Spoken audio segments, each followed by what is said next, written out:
dun dun dun dun dun dun dun dun dun dun dun dun. That music can only mean one thing. You have joined two cantors who have walked into a bar, pandemic style. So we haven't actually walked into a bar for a little while. Penny, you look like you're having some problem over there. Maybe you should, Penny, before we get started, Penny, would you like to explain what's going on over there? Yes. Penny, now we have a special guest star on today's podcast, which we'll get to in a minute, but this is an unscheduled guest star. So would you like to introduce your guest? Yes, this is Tchotchke. Not Chachi, like from Happy Days or something. No, Tchotchke, like the little brick, knickknacks. Okay. Tchotchke is my parents' dog, the spawn of Satan. I'm kidding. And join us for our next episode on. Anyway, okay, so I am Cantor Matt Axelrod from Scotch Plains, New Jersey, and I'm here with the dog sitting. Oh, who are you? I was waiting for a different adjective. Oh, I'm here with the wait. I am here with the convivial. I know. Okay, I am Cantor Penny Myers from the ever gray Buffalo, New York. Go Buffalo Bills. We are talking today all things cantorial training, because I know that everyone watching this is just obsessed with how did we get to become cantors? Like, do you send away for a certificate? Can you go on the internet and fill out a form and then you get you're a certified cantor? Is it? Matt, I gotta ask you, do you run into childhood friends who say to you, oh my God, I cannot believe, like, I would never in a million years thought you'd be clergy. I'd never think you'd ever be a cantor. No, actually, I mean, we'll talk about the clergy thing, which has different connotations, but the cantor thing, and once people, childhood friends are usually not Jewish, because I grew up in a not Jewish area. So once you kind of explain what a cantor is, they're like, oh yeah, I can totally see that. I mean, I think that's not a stretch. The way I grew up and my interests and talents at that age, and when people knew me, I think it's a very natural thing that I became a cantor. If you kind of lead it off and say, I'm clergy, then non-Jewish people have a whole different association with that, and they're picturing something different. I mean, yes, of course we're clergy, but I think they're picturing something a little different. You think? I don't know. I just literally came from a photo shoot to have new professional headshots. Okay. The woman who is my photographer is someone I graduated high school with, not Jewish. Mm-hmm.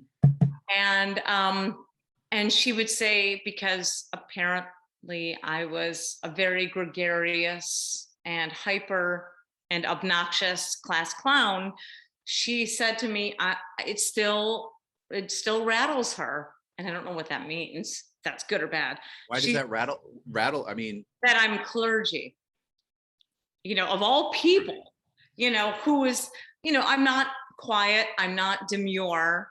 That is true. You are neither of those things. I'm not. That's right. And and I was a class clown, and loudest and hyper in high school. That the idea of going into the cantorate or being a cantor is being clergy, and that is always the shock to people. They still can't believe it because they remember me when I was getting kicked out of Hebrew school. I got called home a lot as well. And it's funny because, the magic of Facebook and so forth, I'm in touch often with a lot of not only the students back when I was, elementary school age getting cantor, but with my former teachers. Oh my God. Who Me are, too. And they're like, and now they're playing it cool, like, oh yeah, we always knew that you and but I don't think they knew back then. What about your childhood rabbis or cantors? Some are not around anymore, unfortunately. But the people that they're elderly now. Some of the people that I remember were active in my synagogue growing up, they're not surprised at all because I was very active in the synagogue. So I think it's very, very natural, natural progression for them to see this. And it's nice to still be in touch. It's the good side. It's the good side of Facebook. It is. My childhood cantor was a member of my synagogue. So can you imagine, first of all, that's kind of pressure laden. Well, and the first female ordained cantor, Cantor Barbara Ostfeld. Right. And we will have her as a guest at some future point. Yes. We'll unpack this whole Can you imagine that kind of pressure? And they used to be married together. Well, and is there any other way to be married? Still married together. We have our special guest coming on. So, and we would like to welcome formally Cantor Nancy Abramson, who is our special guest star this morning. Welcome, Nancy. I want to introduce you to everyone out there in podcast land. Welcome to two cantors that have walked into a bar, at least figuratively, but we'll be back. Penny, you have your dog is. I brought coffee. Does that count? Yes. It's really all we can manage because we're recording at a different hour than our usual, and even I couldn't have an old fashioned at this hour. No. Penny, your results may vary, but anyway. But I'd like to introduce Cantor Nancy Abramson, who is the current director of the H.L. Miller Cantorial School at JTS, the Jewish Theological Seminary. Nancy is also the former Chazan Sheni, the second cantor of Park Avenue Synagogue, very, very prestigious synagogue in New York City, and has the honor, the kavod, of being the first female president having been the first female president of the Cantors Assembly. That's all the time we have for this morning. Thank you for joining us. And great. So at the risk of you finding a way to make this funny, I'm going to correct you right away. I was not the Chazan Sheni. I was just the Chazan. Okay, perfect. Because I wanted to ask about that. Yeah. Because I was actually going to stop myself when I was introducing you, if the proper term was Chazan Sheni or if it was just Chazan. Good cover, Matt. It was the latter. Well, what I wanted to do was I wanted to find a way actually to explain this for those who may not be familiar with the terminology. Of course, people at this point who are listening know that the term Chazan means cantor, but in English, then, did you have a specific title at Park Avenue? It wasn't assistant cantor, it was just cantor, right? Right. So when I took the job, they got rid of the assistant cantor model altogether, and we were co-cantors. They have now gone back to having an assistant cantor, but that's a whole history that probably should be on another podcast. Got it. Another episode. Thank you for the clarification. And we have been wanting to have you on our podcast for a while. A long while. Thank you for carving time out of a very busy day and joining us this morning. We are talking all things cantorial training and education and what the profession is like and how it's changed. So Nancy, why don't you just start and, I don't know, give us the Reader's Digest version of what your average day, week, whatever is like as being the director of the H.L. Miller Cantorial School. And I would like to mansplain on Matt for 1 second. Please. Can I mansplain? I'm going to anyway. Can you, Cindy? Even if you don't give me permission. We basically want you to tell Matt what it is that you do every day. That voodoo that you do. Yeah. The voodoo that you do on the doo-doo. No, that I do so well is the next line of the song. That's right. So first of all, I want to thank both of you. I have listened to every episode of this podcast. I don't know how many of us there are. Usually while I'm, getting in my steps for the day. And I love what you do. I love that this is happening, that you thought up this cool idea, and that it's showing cantors as lots of different kinds of things, not just, people with hats or robes or whatever. So that's the first thing. The second thing is I sat here, I've already had one student meeting this morning, and I said to this student that I am so lucky that I get to be in a job where I can take what I did for over 30 years in my other job as a pulpit cantor and make it better. Like, how many of us get a do-over, you know? You think it's a do-over? How not a do-over, it's a how do I, so I did this for 30 years, right? I did what you guys are doing, training the B'nai Mitzvah and consoling the bereaved and burying the dead and marrying the marrieds and etc. And I now get to figure out how that should happen for the next 30 years with the people that I'm training and sending out. I'm just so fortunate to have this job. So I want to get into that right there. The way you did it for 30 years, how you have such a context and such a body of experience. Now you're training the next generation. How are you training them differently than how you were doing it in your career? Yeah. Okay, so that's a very different question than the one you asked me that I didn't answer yet. I'm sorry. Answer them in whatever order. I'm just throwing. If I don't remember to ask, I'm going to forget the questions. All right. Let me go back first, and just to tell you what I've already done today, and that will partially answer the question about how is it different now. So my day at JTS started at 7:30 this morning. On Wednesdays, we have a Cantorial School minyan where it's just us. And a minyan, we daven together, right? We do the whole morning service. Today is Rosh Chodesh. It's the first day of it's the last day of the old month, but it's the new month for Cheshvan. So yesterday I met with the student who was leading the davening, and we spent half an hour going over just, okay, you're on this page, now you go to this page, and then you do this, because it's more complicated. It's a more complicated service on Rosh Chodesh than it would be on a normal weekday. So we had a student leading, we had another student doing the Torah reading, another student serving as Gabbai, where he called the people up to the Torah, students having aliyot, right, coming to the Torah and saying the blessings. A student every week in our minyan gives a Devar Torah, because cantors have to learn how to preach too. And none of this happened when I was in Cantorial School. And it's in a safe space where it's all of our students, so no one's embarrassed.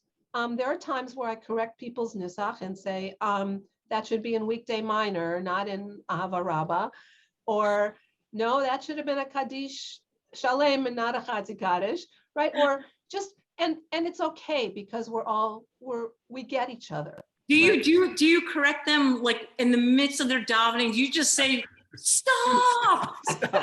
This is awful. I can't listen to Penny, I do it from a place of love. But also they know me, right? So today one student got up and to do the Torah blessings, and he didn't start Baruch et Adonai Baruch. He started with Baruch atah Adonai, and I said, wait a minute, stop, take a deep breath, now go back and start, and I've done that with congregants. Yeah, of course. Yeah. A congregant you would not say that to in public, right? In the context of our service, I could say it in public. Well, yeah. No, you're right. You right. point at that card that's sitting, right. Right, and you hope that they get it, right? So that's something new already. They learn how to craft a service. Sometimes a student will say, I want to do this as though it was a family morning service. Lovely. Or I want to really focus on the opening prayers and do a lot of singing. Or I'm learning guitar and I want to try some of these things with guitar. So you give them the freedom and the space to just try something new with, and if it doesn't work, then they tried it, but there's no risk.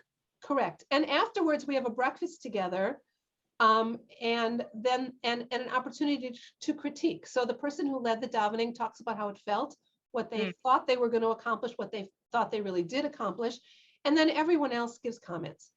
So it's a nice reflective exercise that you're doing with students, probably pedagogically in a way that you maybe didn't have, dare I say, when you were at JTS, this pedagogical reflection and also that pedagogical guidance of crafting the matbea, crafting the work, the service as it is. How nice to have that flexibility and freedom. Thank you. I think it is nice, but I think it's also imperative. we are sending them out to all kinds of different congregations. People don't have the knowledge, congregants don't have the knowledge that our congregants did 20 years ago. Right. 10 years ago. They need to know how to pivot and how to change something if it's not working, and how to reach the people who are actually in their shuls. I think even in addition to saying, sort of the implicit assumption that congregations are not as Jewishly educated as they maybe once were, I think it's just more accurate to say that the congregations themselves are different. I mean, they want different things. They expect different things. They may be Jewishly educated, but that doesn't mean they want to sit through a 3-hour davening retrospective. Their needs are much different now than they were back then. And I think today's cantor, the way you're training today's cantors, they have to reflect that. They have to go out and, it's not the congregations of 30 years ago. That won't work anymore. Correct. And today's student has spent a number of summers at Camp Ramah, and he had the at one point he was facing away from us, right? Because like facing the ark, although we didn't have an ark. But when he wanted us to sing, he went like this, like he knew, because he's done it at camp. So here's another thing that's different than when we were trained. All of the students must do a summer at a Camp Ramah. Nice. Both because I want them to learn what our camping movement is like, because that way they can get their congregants' kids to go. But because it's a wonderful way to learn informal education. Yes. And how to teach your campers not to be afraid of spiders. Is it like a cantor in residence? Is that what it is? They go for a week, or they go for the summer? Or? They go for the whole summer. And I am proud to say that the Cantors Assembly provides a stipend for every JTS student who spends time in Ramah.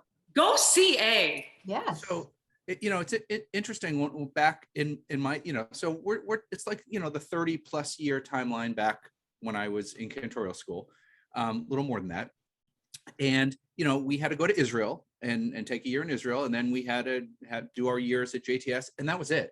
Those are our only requirements. Cool. In addition to the summer at Camp Ramah, what other outside requirements do you have for the cantorial students? They would say that there are a lot. They have to give us 2 full summers, right? One at camp. Well, that's 8 weeks, I said 9 weeks. Mm-hmm. And then a summer of CPE, which is clinical pastoral education. When I came to JTS, the rabbinical students had to do this, but the cantorial students did not. And I sort of said, well, why not? We do hospital visits. We do counseling. We do all these things too. And I think more and more as there's more need, and especially as people age, we're doing a lot more hospice, hospital, Shiva kinds of things. So they all do a 12-week summer program of clinical pastoral education, where they meet in a group of clergy students, not necessarily all Jewish. And they do that 2 days a week. And then 3 days a week, they go to a site where they have a supervisor and tasks that they do. And it's been really challenging this last year and a half, where they've done teletherapy, essentially, televisits. This summer they had more of an option, but certainly last summer. And I've had students say to me that CPE has been the most meaningful part of their cantorial education. I believe it. I mean, I believe it. I believe it. I do too. And it's, but it also sort of, I guess, even for people who are not as familiar with our profession, then I think a natural question is, all right, well, then what's the difference between a cantor and a rabbi? Isn't there a blurring of the line in the profession and the training? Certainly there's an overlap, but like, it sounds like it's almost the same product that's coming out. Well, so I think that there is a division, and I think what it is that rabbis are clergy who have a specialty in Talmud and text. Cantors are clergy who have a specialty in nusach, davening, and liturgy. Yeah. But I think you're right, Matt. The other things, giving divrei Torah, right? Speaking about various things. Counseling, ministering. I love that word. I wish that we as a religion could get over the whole, oh, that's such a non-Jewish term. I think it's actually the best term that describes how we as Chazanim, how we function, and even explaining it to a non-Jewish person that our respective ministries, for lack of a better word, is different than our rabbinic partners doesn't mean that it's better. It's just different. And I think there's no other way in the lexicon that we have, right? I used a big word. Yay! I know Matt keeps track of your big words. He does. He really does. Hold on. You write that one down. What's the date today? All right, good. Okay. Lexicon. Use it in a sentence. No, but I think that there's no other word in our English lexicon that actually describes that specificity of what we do. Are you writing that one down too, Matt? Whatever. Well, yes, we are ministers to people of the Jewish faith. Yeah. Just a funny story. So, yes, please. Even though I'm not a pulpit cantor anymore, I still do some weddings and funerals and davening and high holidays and stuff. You davened with me for 1 year of the high holidays at my synagogue. It was I did. It was a lot of fun. Oh my God, You're great people. You're great people. Awesome. All right, sorry. So I did a wedding in Georgia, and when you go to another place where you're not registered, you have to call the county clerk's office and find out what their requirements are for someone to perform a wedding in their locale so that the people are actually married when you're finished. And so I got this lovely woman whose name was Mrs. White, and I explained that I was a cantor, and she said, "Honey, what's cantor?" And I said, it's kind of like a rabbi. I'm a Jewish spiritual leader. And I have certification and I'm registered in New York, blah, blah, blah. She said, "Oh, then that's fine. You don't have to do anything else." So I do the wedding, and 3 weeks after the wedding, the bride gets a letter saying that there's a problem with their marriage license. The civil license. Yes. So I call Mrs. White back, and she said, "Oh, honey, we don't have a box for a cantor." And I said, "Well, why didn't you tell me this in the first place?" So she said, "Is there some other title I can use?" And so I just said to her, "Well, how about reverend?" Yes. Because in the old days, cantors were called reverend. That's right. "Oh, honey, that's perfect." She said, "I'm going to send you a new form. Just fill it out." The very Reverend Cantor Nancy the right Reverend Nancy Abramson. Yes. Yes. Yeah. That's. I think we've all had a version of that story in our past. As we try to explain. It's easy to fall right back on it's kind of like a rabbi, but specializing in music and that. Especially because in many non-Jewish denominations of faith, like Cantor with a small c, is a congregant or is a parishioner who has just a nice voice and sings the hymns on Sundays or whenever they worship. Right. It's a lay leadership position. Exactly. And so explaining the professionalism or the professional vocation of the cantor. I think Heschel wrote a book on the vocation of the cantor. He wrote an article, yes. My next book is going to be the vacation of the cantor. Hey, Matt, I've seen some of your vacation pictures on Facebook. You take vacations. As everyone else. But wait, so I want to get back to what do we do differently now? The student that I was counseling earlier, right before this podcast, I wanted to know about his internship. And when I came here, there were some students who went through all of Cantorial School and never actually worked as a student cantor. And then all of a sudden they were supposed to go out into the world and be able to do all of this. Mm-hmm. And what we do is very performative. It's not just academic, right? You can't just study it and say, okay, now I know how to do this. It's like going to medical school and never getting your hands in a body, right? I mean, you can't just watch it and say, oh, now I know how to do it. I'm going to actually tell my husband, surgery, you know? I'm actually going to tell Bennett that you said that. No, but the thing is like, learn one, see one. No, wait, see one. No. Learn one, see one, do one. Okay. Each one. I don't know. But you're right. Hear no evil, speak no evil. But Nancy, that what you just said, I mean, obviously I agree 100%, but that's how I think that's how my generation was trained. I mean, we just learned it and then we got jobs and we had a teacher, I mean, I had a student pulpit. I never left. That was my student pulpit 30, Right. 2 years ago.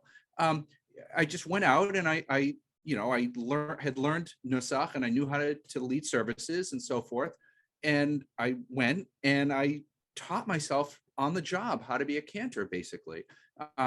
Back then, I got no training, not 1 ounce of training in teaching bar and bat mitzvah, which is what I spend, 70 to 80% of my time doing.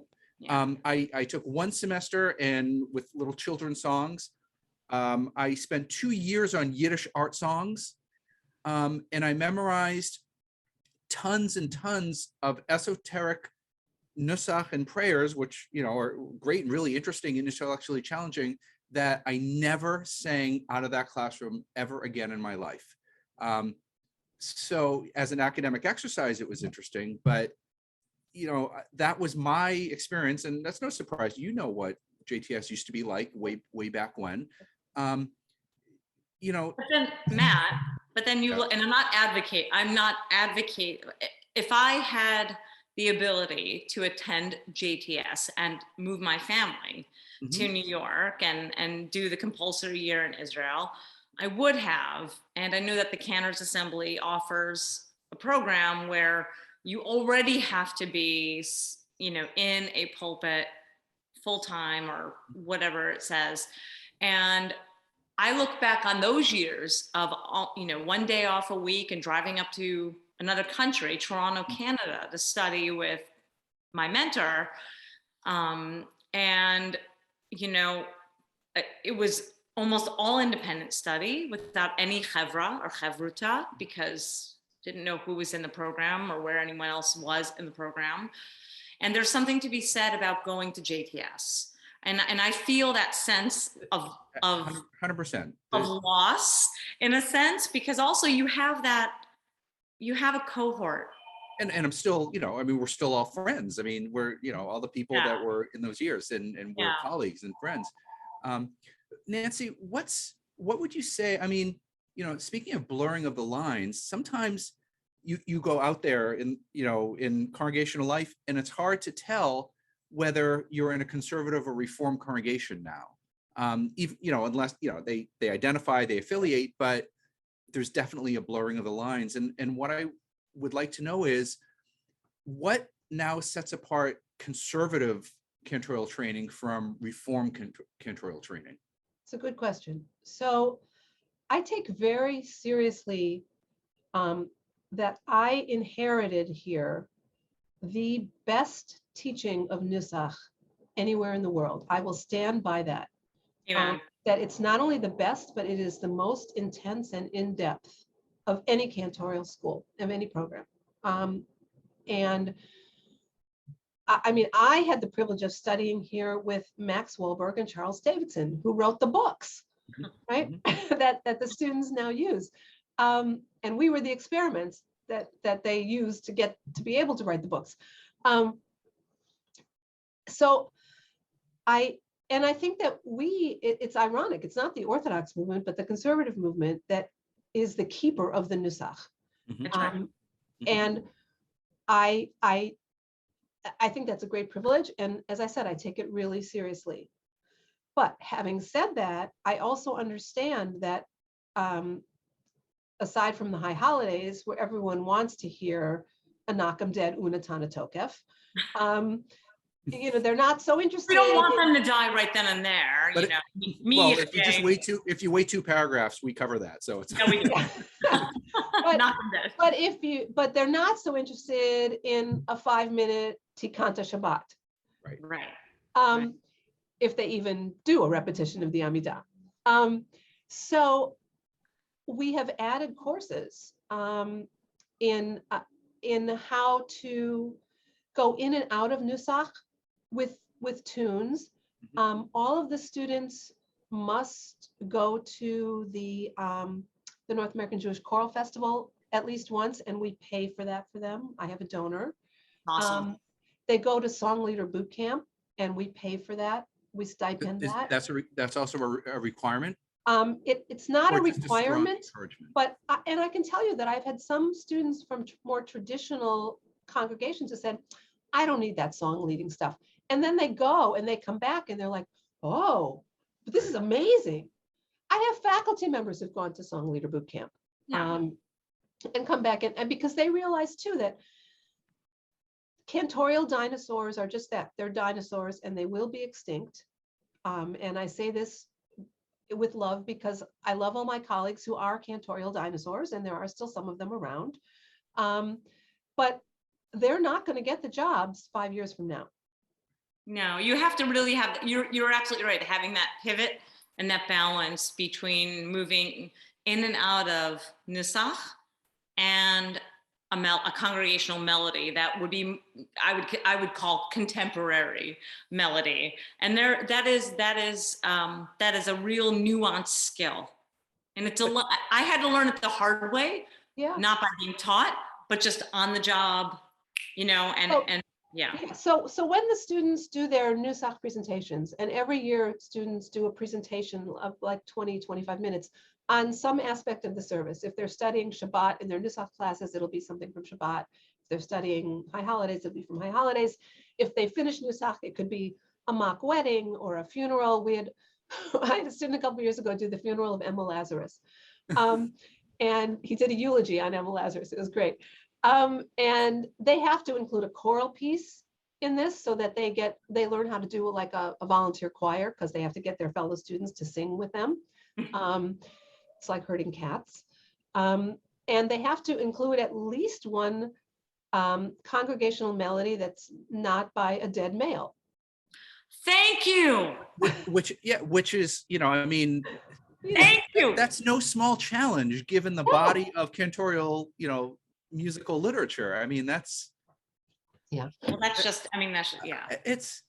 it's amazing. I mean, I'm listening to this. I mean, I kind of knew a lot of it, but just to hear it all stated and to contrast with just what I remember back in the day, it's nothing short of a transformation. When I was a student, I mean, first of all, not only did none of this exist, but it was actively denigrated. What do you mean? I remember once we were in a class and the teacher, I think it was like little kid songs. It was like, the one semester we had, and there was like this, whatever funny nonsense word song or whatever. And Rabbi Morty Leifman came in. He was the dean, longtime dean, Zichrono Livracha, of the Cantorial School. And I remember it was, he just stood there. He walked in the classroom, he heard what was going on, and he was like, this is going to be the death of the cantorial profession in America. Just, I couldn't believe it. And, guitar was just, that's a reform thing. We had to learn piano, but, there was guitar was this thing that reformed cantors did. And, music, the Debbie Friedman style of music, that was all reform. It was just looked down on. And I personally had to retrain myself. I had to learn guitar, I had to learn all the repertoire, and I had to start doing it. It's been like the most fantastic change I've made. It's reinvigorated the profession on my end, but it's just, not only was it not part of my training, it was mocked at JTS back then. Well, it certainly is not mocked now. We do offer guitar class, and they all take it because they know they need it. Look, a guitar says to a group of lay people, sing with me. Yes. Right? Yeah. It's still threatening. The guitar is still threatening to lay people, to congregants. The guitar still represents something to a certain generation. It's not always welcome. And it can be a barrier at times. I have found when I've davened with my guitar that getting the congregation sometimes to participate, like, some of these nonverbal cues, you can't really do when your hands are, but there's a conservative shul in my Eruv. there's two in my neighborhood, but there's one that I would call it right-wing conservative.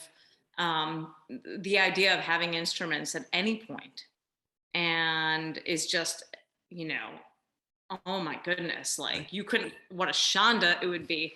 And there's questions about like the viability of a shul who cannot evolve to the way of the next generations. Do you agree? And Penny, I think some of this is, it's hard for some people to imagine something that they have not yet experienced in their lives. Right. Yep.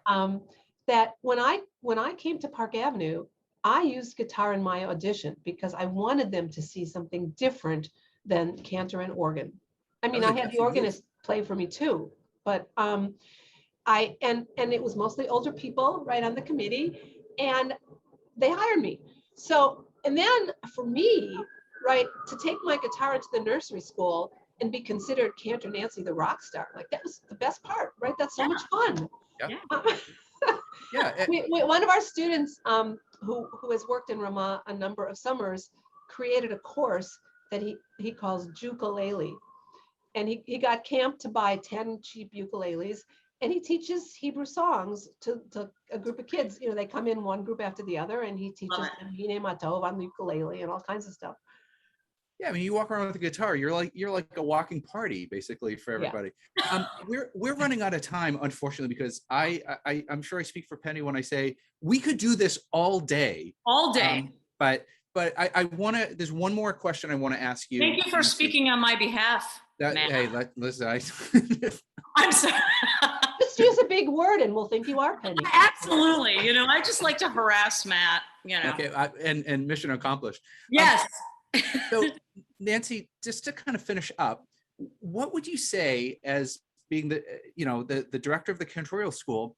What is either the biggest challenge you've ever faced, or maybe we could say, what is your biggest challenge on an ongoing basis? So I think the biggest challenge is recruiting enough qualified students. Mm-hmm. We are in a precarious place in our profession right now.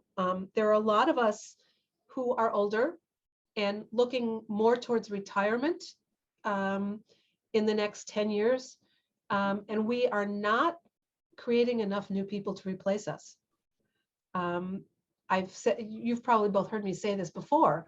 Not everybody is cut out to be a cantor. It's not enough to be a musician, right? It's not enough to like the spotlight of being the soloist. It's not enough to be Jewishly knowledgeable. It's not enough to be community minded. It's not enough to be good with people from birth to death, right? And all the stages in between. You need to be all of those things, or at least want to learn how to be all of those things. And we need, my biggest challenge is recruitment. I don't want to encourage people to come who I don't think will succeed. We want good colleagues. We don't just want more colleagues. So I always feel like everywhere I go, I'm in some ways recruiting. I've been known to stalk kids that I hear on the stage with Hazamir, the soloists, and send them an email saying, I heard you, in Lincoln Center, and I know you're still in high school, but would you think about the cantor? Matt, I did this with one of your kids. I know you did. Where is she now? We'll talk about this later. Yeah, absolutely you did. I have a former bat mitzvah student who is considering Cantorial School. She is finishing her undergrad right now, and I'm pushing her to have to when she's in Buffalo, to have a conversation with me and possibly you, because honestly, I don't feel that I'm the best, because I didn't go to JTS. I'm not the best person to speak about JTS. However, she's incredible, and she was a member of my choir for many, many years, and I think she'd be an asset to the cantorate, truly. And so I should put you in touch. I'm gonna put her. Let me talk to her. Look, first of all, I loved every day that I worked in shuls. I mean, not every minute of every day was fun. We all have had our moments, but as a profession, it was fabulous. And I love encouraging other people to think about doing it. Yeah. So that's definitely the biggest challenge. Okay. Yeah, get them in here and the rest is easy. No. We had a whole episode on how much fun it is to be a cantor, and all the cool things. And like it's never the same day twice. And that's right. That's and right. it has developed into a really great profession. Maybe it didn't start out that way, and it was like very kind of monolithic, and it was like you just lead services and put on the robes and everything. But it's become an amazing profession. I wish more people knew about it. So I mean, we're the messengers, but and it's financially stable. You can make you get a salary to sing and to play with kids and to have varied days. How many people can make a good living, a good salary, and say I'm a musician? I mean, yeah, absolutely.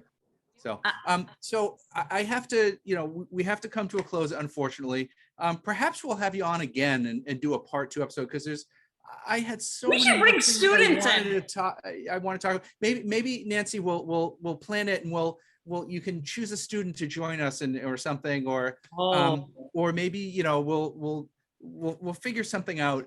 There's too much good material that I really want people to hear, and I think people would be very interested in. I would love to hear students' perspective.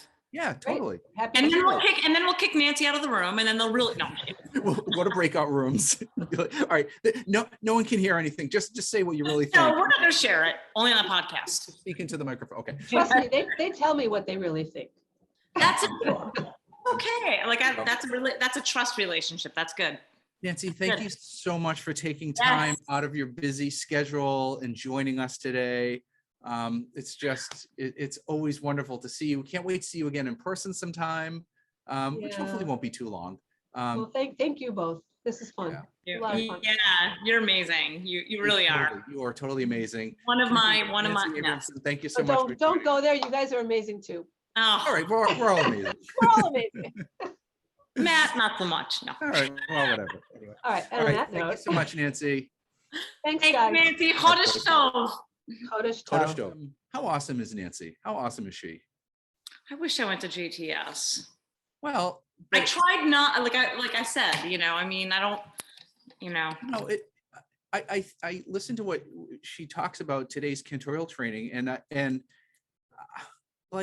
I joke, but I wonder if I could hack it as a student now versus back then. I for those who did not graduate one of the major seminaries like JTS or HUC and have to, like yourself, and have to take exams in order to be admitted into the Cantor Assembly. It's a whole thing. We know that. I don't know if I could pass those exams. I mean, I'm sure I could, but I don't know. They were really intense. There were 10 very intense exams. I think the standards in both training and qualifications have just skyrocketed. Do you know? It was wonderful having her on. Hopefully we can structure another episode and have her back on and cover some more material. I had so much more I wanted to ask. Me too. Wasn't enough time. So, all right. Well, that will do it for us. For this special episode of Two Cantors Walk into a Bar or virtually get together for some. I'm confessing. Yeah, and if is it Coke products? If Coke products wish to sponsor me drinking the Sprite Zero with ice, looking like I have a cocktail because it is early, by all means. All right. But the next time we get together in person, Nana, if you're able to join us, as we always like to say, the drinks are on us.